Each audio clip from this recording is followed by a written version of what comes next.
భూతల స్వర్గం, మినీ స్విట్జర్లాండ్గా పిలిచే బైసరన్ ఏరియా ఉగ్రమూకల నరమేధానికి మౌన సాక్షిగా మిగిలింది.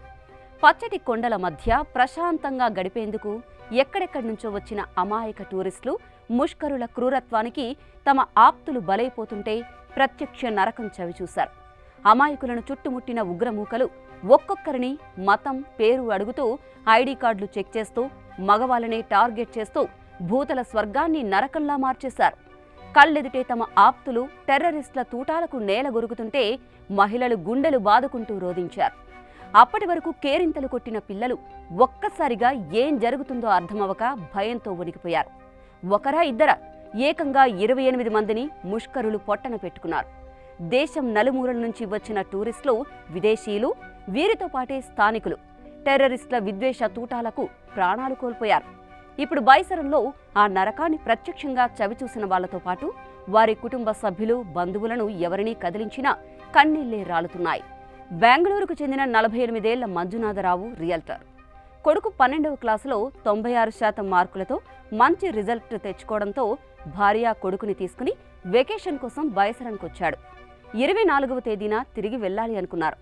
కానీ 2 రోజుల ముందే ఘోరం జరిగింది. పల్లవి కళ్ల ముందే మంజునాథరావును టెర్రరిస్టులు కాల్చి చంపేశారు. భర్త చావును చూసి తట్టుకోలేకపోయిన పల్లవి తనను కూడా చంపేయాలి అంటూ అరిచింది. కానీ నిన్ను చంపం, పోయి మోదీకి చెప్పుకో అని చెప్పి ఆ ముష్కరులు నడుచుకుంటూ వెళ్ళిపోయారు. ఆ సమయంలో స్థానికులు ముగ్గురు బిస్మిల్లా బిస్మిల్లా అనుకుంటూ వచ్చి తమను కాపాడారని, వారు తన సోదరుల్లాంటి వారని పల్లవి కన్నీటి పర్యంతమవుతూ చెప్పుకుంటున్నారు.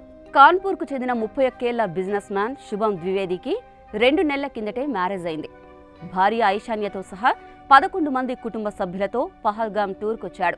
వారి వద్దకు గన్స్తో వచ్చిన టెర్రరిస్టులు అతడు ఎవరని ఐశాన్యను అడిగారు. అతడు తన భర్త అని చెప్పడంతో ఆమె కళ్ల ముందే పాయింట్ బ్లాంక్ కాల్చి చంపేశారు.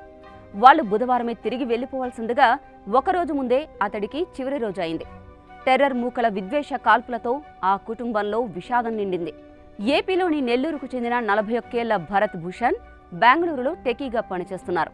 ఆయన భార్య డాక్టర్ సుజాత కొడుకుతో కలిసి వెకేషన్కొచ్చారు. ఘటన జరిగిన తర్వాత తన కూతురుతో ఫోన్లో మాట్లాడానని సుజాత తల్లి చెబుతున్నారు. టూరిస్టులను చుట్టుముట్టిన టెర్రరిస్టులు మీరు హిందువులా అని అడిగి మరీ కాల్చి చంపారని తన కూతురు చెప్పిందని వాపోయారు. ఇండియన్ నేవీలో 2 ఏళ్ల కిందట లెఫ్టినెంట్గా విధుల్లో చేరిన హర్యానాకు చెందిన 26 ఏళ్ల వినయ్ నర్వాల్కు వారం రోజుల క్రితమే ఈ నెల 16న పెళ్లి జరిగింది.